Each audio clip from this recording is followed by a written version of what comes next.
very nice to greet all the viewers of Disha. Warm greetings from the Indian Embassy in Moscow. Today we are marking 2nd of October, the birth anniversary of Mahatma Gandhi, father of our nation, but also an apostle of peace for the whole world.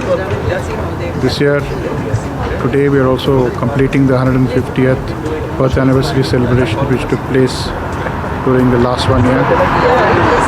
They were celebrated in India, across the world, but also particularly in Russia.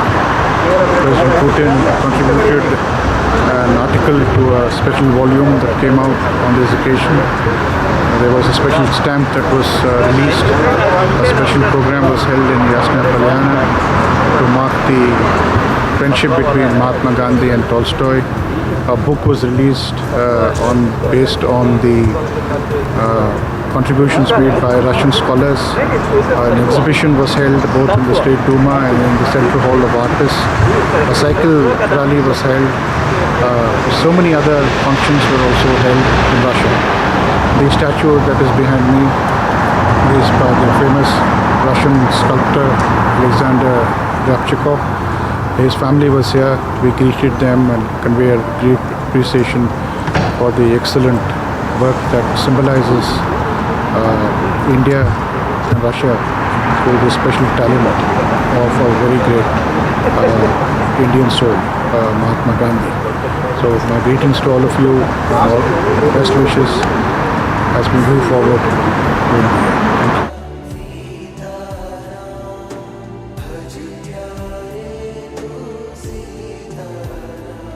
Mahatma Gandhi जैसे लोग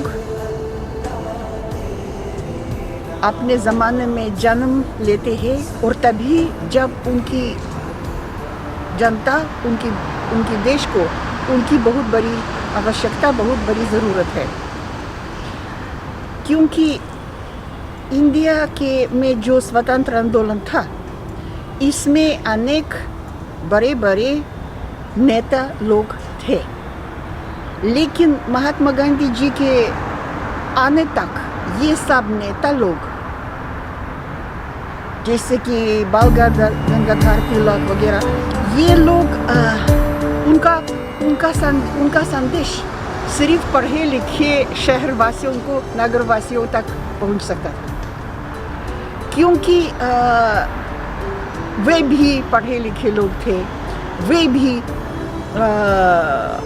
अंग्रेज़ी भाषा जानते थे और अंग्रेज़ी शैली में पढ़ते थे। लेकिन 20वीं सदी के आने तक इंडियन नेशनल कांग्रेस समझने लगा कि उनको कोई ऐसा आदमी चाहिए जो किसानों तक पहुंच पाए, जिनका संदेश किसानों तक पहुंच पाए, क्योंकि मत कीजिए लेकिन ये सारे नेता किसानों के लिए अंग्रेज़ों से भी थोड़ी ही कम थे। और फिर वो आदमी आ गया जो भी अंग्रेज़ी स्कूल और अंग्रेज़ी विश्वविद्यालय में पढ़ चुके हैं, लेकिन उनमें एक कुछ ऐसा था जो भारत के किसान उनकी संदेश समझ पाए, क्योंकि ये पढ़े लिखे जेंटलमैन नहीं थे, ये संत थे। एक यंग जेंटलमैन जो उनकी अपनी कहने के अनुसार जब वो अंग्रेज़ी राष्ट्रगीत सुनते थे तो पहले उठते थे, अंग्रेज़ों से भी पहले। वो कैसे एक संत महात्मा बन गया, तो ये इतिहास का एक रहस्य है और रहस्य ही रहेगा, क्योंकि हम इतिहास के विद्वान मोटे मोटे वॉल्यूम लिख सकते हैं, लेकिन इस रहस्य तक नहीं पहुंच पाएंगे। जो भी हुआ, लेकिन इस अंग्रेज़ी जेंटलमैन से एक संत महात्मा बन गए, और इस संत महात्मा के पीछे सारे भारतवासी किसान चले गए। उनका संदेश उन तक पहुंच पाया,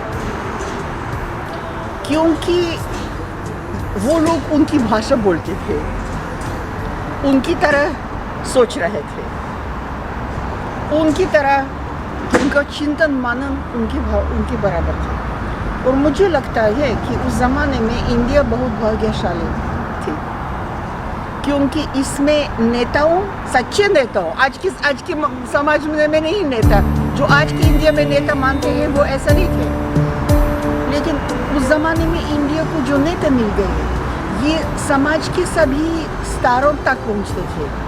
अगर पढ़े लिखे जवानों के लिए, नगरवासी जवानों के लिए पंडित नेहरू, जवाहरलाल नेहरू थे, दूसरे नेता भी थे, तो किसानों, छोटे दस्तकारों, दलितों के लिए महात्मा गांधी थे। और ये भी एक इतिहास का एक रहस्य है। हम जानते हैं रूसी कहावत कि दो भालू एक गुफे में नहीं रह सकते। इंडिया में भी ऐसी कहावतें हैं कि दो तलवार एक म्यान में नहीं हो सकते।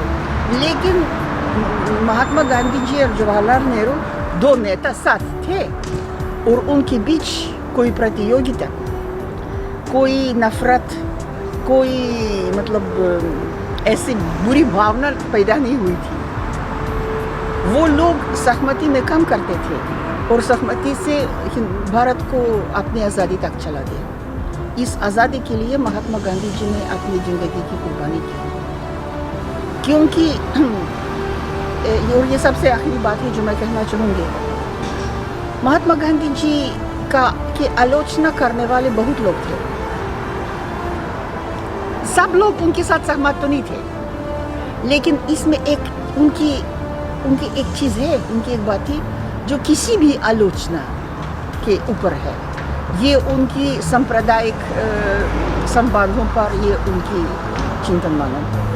उन्होंने सांप्रदायिकता के लिए, सांप्रदायिक संबंधों को शांत रखने के लिए, भारत की संस्कृति को गंगा जमुना का मिलान करवाने के लिए उन्होंने अपनी ज़िंदगी की कुर्बानी भी की। और ये ही उनका जो बलिदान है, मैं चाहूँगी कि इंडिया इसके वफादार रहे। धन्यवाद।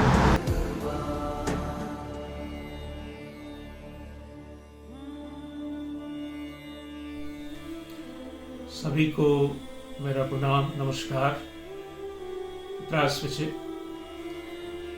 आज पूरे भारत देश और दुनिया में गांधी जी की जयंती अंतर्राष्ट्रीय अहिंसा दिवस के रूप में मनाई जा रही है।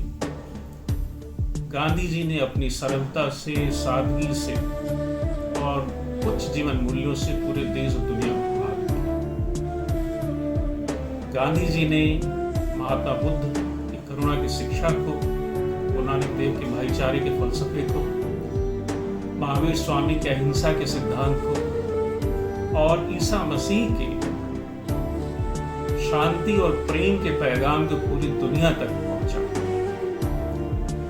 गांधी जी की सक्सेस से सभी प्रभावित थे। पूरे भारत के साथ साथ पूरी दुनिया उनके जीवन दर्शन से प्रभावित थी। टॉल्स्टॉय जैसे महान लेखक हो या अंतर्राष्ट्रीय प्रसिद्ध अभिनेता चार्ली चैपलिन हो या विश्व के महान वैज्ञानिक आइंस्टाइन, सभी ने गांधी जी के सिद्धांतों को, उनके विचारों को बहुत माना, उससे प्रभावित हुए। गांधी जी हालांकि टॉल्स्टॉय के विचारों से बहुत ज़्यादा प्रभावित हुए।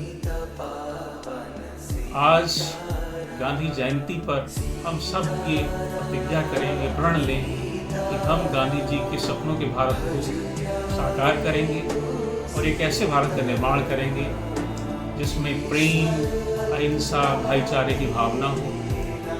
हम सब मिलकर स्वस्थ भारत, संपन्न भारत, समृद्ध भारत, शिक्षित भारत और सुदृढ़ भारत का निर्माण करें। यही हम सब आज गांधी जी की जयंती पर प्रतिज्ञा करें। जय हिंद।